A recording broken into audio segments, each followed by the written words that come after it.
Olá, Curiosos Verdes, tudo bem com vocês? Voltei para mais um vídeo e esse é o último da nossa série sobre carbono. Então vamos lá. Bom, voltando um pouquinho no tempo, o que leva as empresas a investirem no ESG?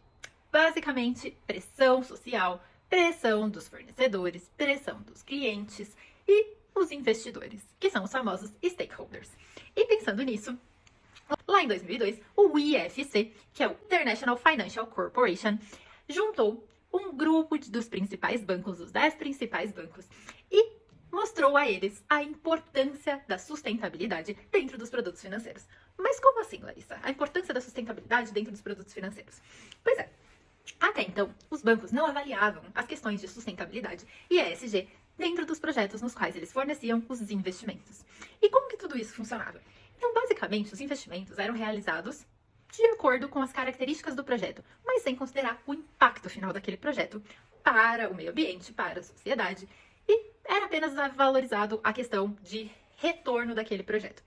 Então, com base nesse surgimento, veio em 2003 os princípios do Equador, que são uma série de princípios que visam tornar os investimentos mais sustentáveis, ou seja, valorizar mais aqueles projetos que visam mais a sustentabilidade. E quais que são esses 5 principais conceitos dos princípios do Equador? O primeiro é a gestão de riscos ambientais e proteção ambiental. Então, é a gestão do risco associado àquele projeto. Então, aquele projeto pode ter algum impacto ambiental? Se tiver, qual vai ser esse impacto? Qual a magnitude desse impacto durante a execução desse projeto? O segundo é a proteção à saúde, à diversidade e à questão étnica. Então, é extremamente importante garantir que todos estejam sendo considerados de forma equalitária durante todo o projeto. Então, garantir a saúde ocupacional, garantir a diversidade dentro do projeto. O terceiro é a avaliação dos impactos socioeconômicos. Então, como esse projeto vai impactar as comunidades ao redor, como vai impactar a sociedade como um todo. O quarto, a eficiência na produção, na gestão dos recursos hídricos, na gestão dos recursos naturais.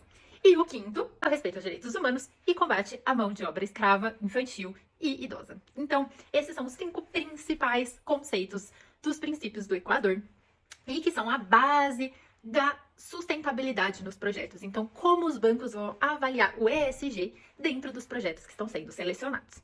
E aí tem uma série de mecanismos que são utilizados. E para garantir que essas empresas estão apresentando os dados corretos, que estão mostrando realmente a realidade, que não está havendo um greenwashing, são utilizadas algumas certificações. Por exemplo, o Great Place to Work é uma delas, que é o GPTW. Tem também o Índice de Carbono Eficiente, que é o ICO2E. Temos também o ISE, que é o Índice de Sustentabilidade Empresarial.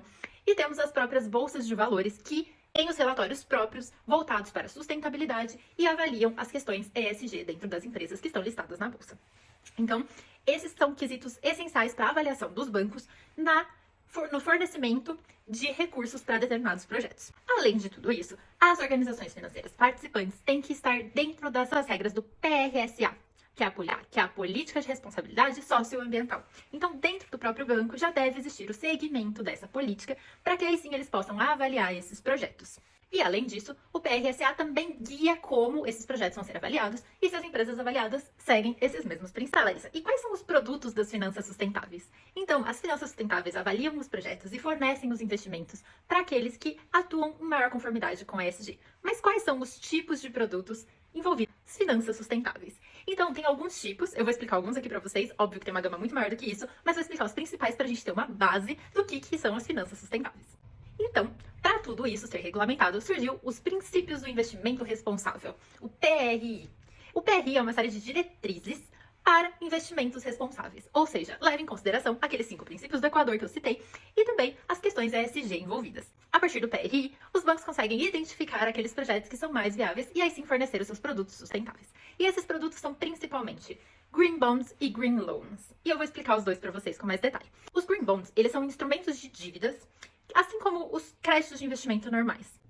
Eles possuem maturidade, créditos de venda, então eles são ativos.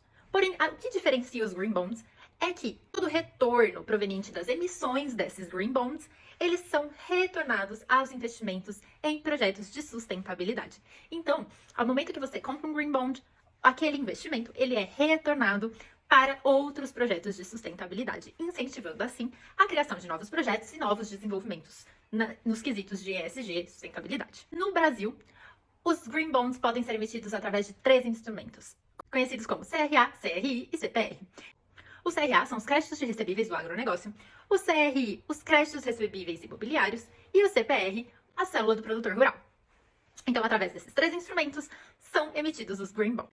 Além disso, ao lançar esses títulos verdes, os Green Bonds, as empresas mostram o seu comprometimento com as questões socioambientais, garantindo que serão mais bem vistas no mercado e que estão contribuindo com as questões ESG. E os investidores conseguem garantir que estão cumprindo com os princípios de investimento responsável.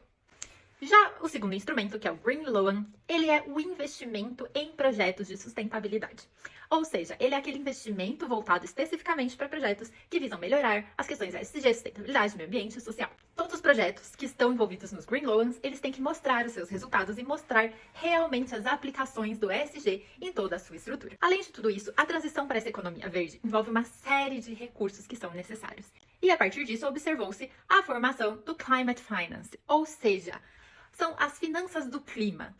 São os investimentos necessários para essa transição para uma economia mais verde. Então, nós temos essas novas nomenclaturas surgindo no meio das finanças que estão vindo para tornar os nossos investimentos mais sustentáveis. Quando a gente coloca o nosso dinheiro lá no banco, a gente não para pensar se estão indo para projetos mais sustentáveis ou menos sustentáveis, mas a gente pode estar sempre perguntando para o banco: e aí, onde estão sendo investidos esses recursos que eu estou fornecendo? Vocês estão pensando nos princípios do investimento responsável? Isso é extremamente importante. Os bancos que estão de acordo com esses princípios, obviamente, vão estar contribuindo para uma melhora do meio ambiente, para uma melhora da sociedade como um todo. Então, esse foi um overview das finanças sustentáveis. Obviamente, o assunto é muito mais profundo, mas eu trouxe aqui um pouquinho desse conhecimento para dar um start para vocês e espero que vocês tenham gostado.